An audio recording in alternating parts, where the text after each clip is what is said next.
All right, good evening, everyone. So I'm with my graduate students. They're PhD students. They're majoring in literature and language. So I only have four students, so there are three. Okay, so we will start now. Okay, so here it's the course description is Management of Language and Literature Program. So this is the correct.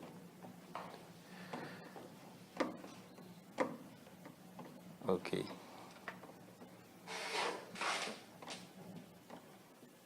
Okay, I didn't inform them what I'm doing, so they're observing me of what I'm doing.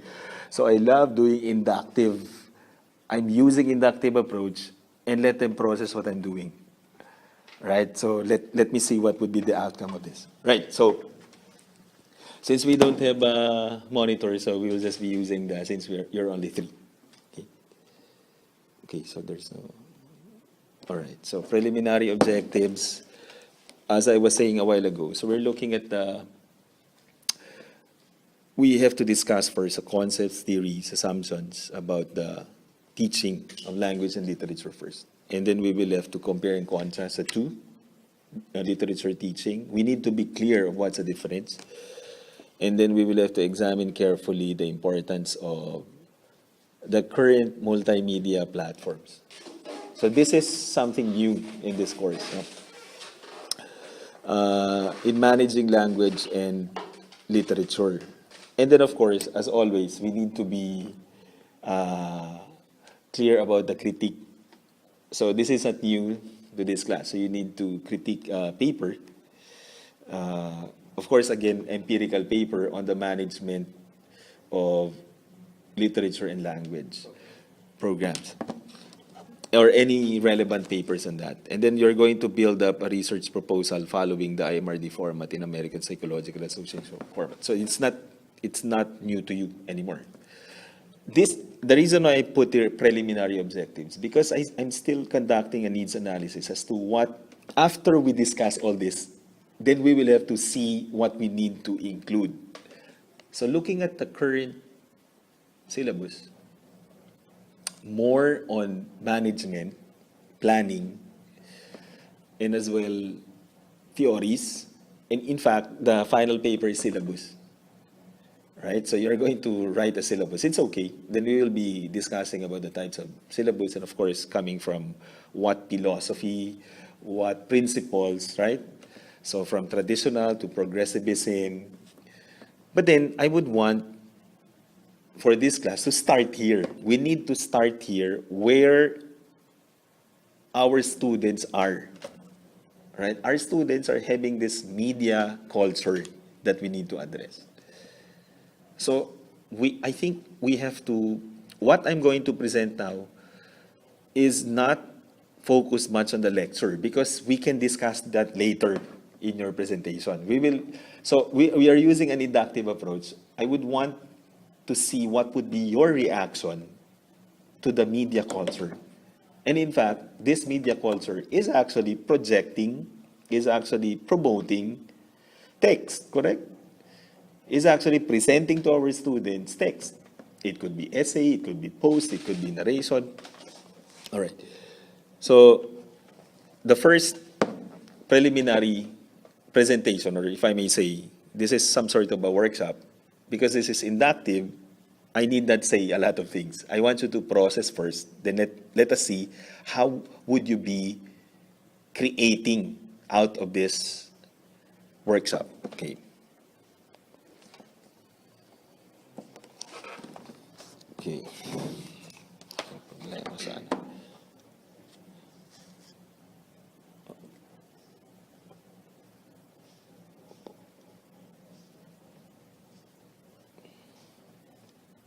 Yun.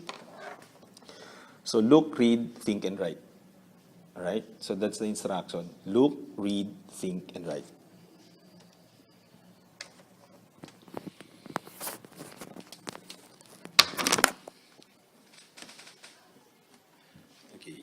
What do you see? What's this? when you have this inquirer at inquirer.net, what's this? What social media platform? Twitter. What do we see here? Woman killed in Iriga City Fiesta Dance, and then there's gun. So what do you think of this? So I'll be presenting to you series of stimuli. Then you choose one, then later you're going to write an essay. Or if you feel like writing a poem, you may, because if for the literature teacher, it can be prose or poetry. That's the output that you're going to write. So I would want to see how you're going to produce output out of the stimuli that I'll be presenting to you. So what's this? Same, Twitter.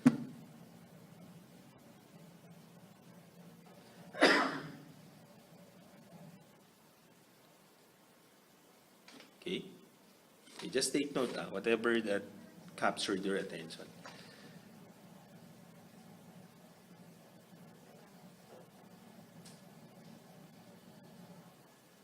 Okay?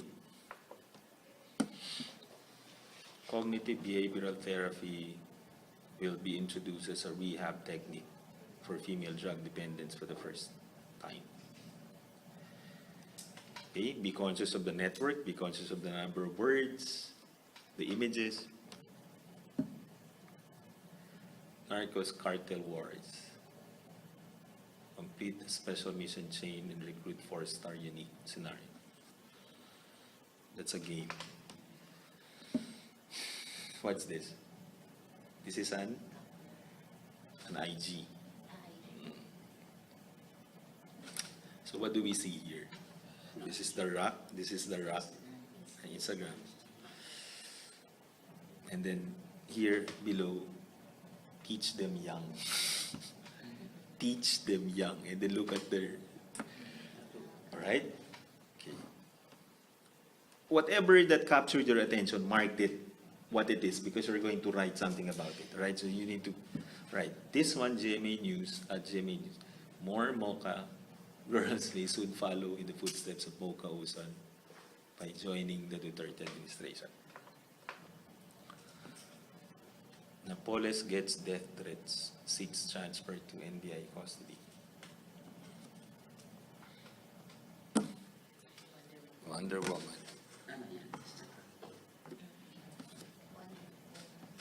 Okay, Wonder Woman. Okay. So succeeding, we're looking at the images of women. Right. This one posted by Christine Babaw, and then I reposted it. Then I said to my daughter, Kyle, tell mommy I love you always.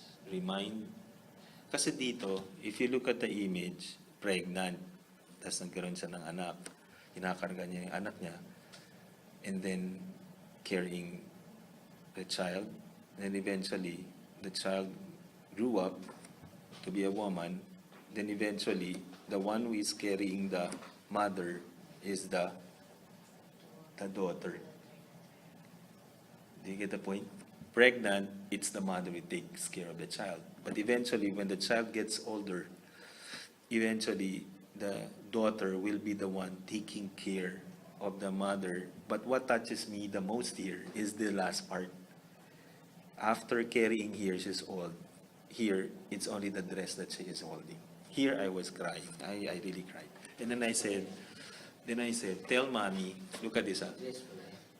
Tell mommy I love you always. Remind her daily to avoid too much sugar, work and sugar.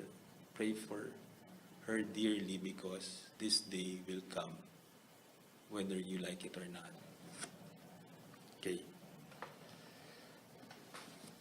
Dear children of single parents and proud of it. Okay, so in social media, depends on who you follow, correct? So these images would come. So whatever religion we talk. Right, here, another image of a old woman who is with the Pope. Sunday masses in Quiapo Church remain normal despite yesterday's explosions, few meters away. Then I said, I reposted. I said, how can you explain this deep sense of religiosity, or is this spirituality? This one is Instagram. The little pastor is doing all he can to tell people about Jesus Christ. He is preaching his heart. Dear God, sometimes it's hard to go on, but I know you care and I trust you. This one, at night, I just felt like I have to post this. And I said, tonight I will pray for you who are sick. Believe that he can heal you like he healed me. Okay. God is the only one who can make the valley of trouble a door of hope. This one. Okay. Even if you don't know the story of this guy, if you look through the eyes of this guy, you would know. It's like, I tried to post this and ask my friend who is in Brazil, same. He's separated with his wife. I asked, what do you see? He said, nothing. It's just a normal person crying. So here, depends on the one who is seeing these eyes. Tingnan mo. Right? So, if you're trying to be poetic, just look into the eyes, you can already create something here. This, paano mo malalaman kung may ginagawang kapabalangan si Mister? Knowing her sunshine, knowing her. This one, I do not know if you got the humor here. Surgeons create a neo-vagina for a young patient with complete androgen insensitivity syndrome. So walang nafe-feel. Sabi ko, really? So don't know how to caption this. What about so never mind. So if you got my humor. Okay, this one. In photos, Angelo De Leon's 18-year-old daughter, Nicole, is like a young peachy. Tingnan nyo. Kaya nga, pero what's the point in Philippines? Always being associated with the mom, tingnan nyo, it's because of, the daughter would like to be peachy. Who is peachy? Artista siya dati, di ba? Ito yung, so yung culture ng gusto maging artista, di ba? Yan, tingnan nyo to. Notice, if you see what I see. It's Mother's Day, correct? Now, sabi, celebs recall lessons learned from their mothers. So, kung fan ka ni Ian, like. But then if you analyze, what's lacking? Right? It should be a picture with the mom, correct? Not the artist. Do you understand? It's Mother's Day and yet we are glorifying the artist and the mother. Okay. Basically, different posts, no? When you look at the culture, post about yung utang ng kapitbahay, even the post of my nephew, he was really saying a lot of things. So I left it.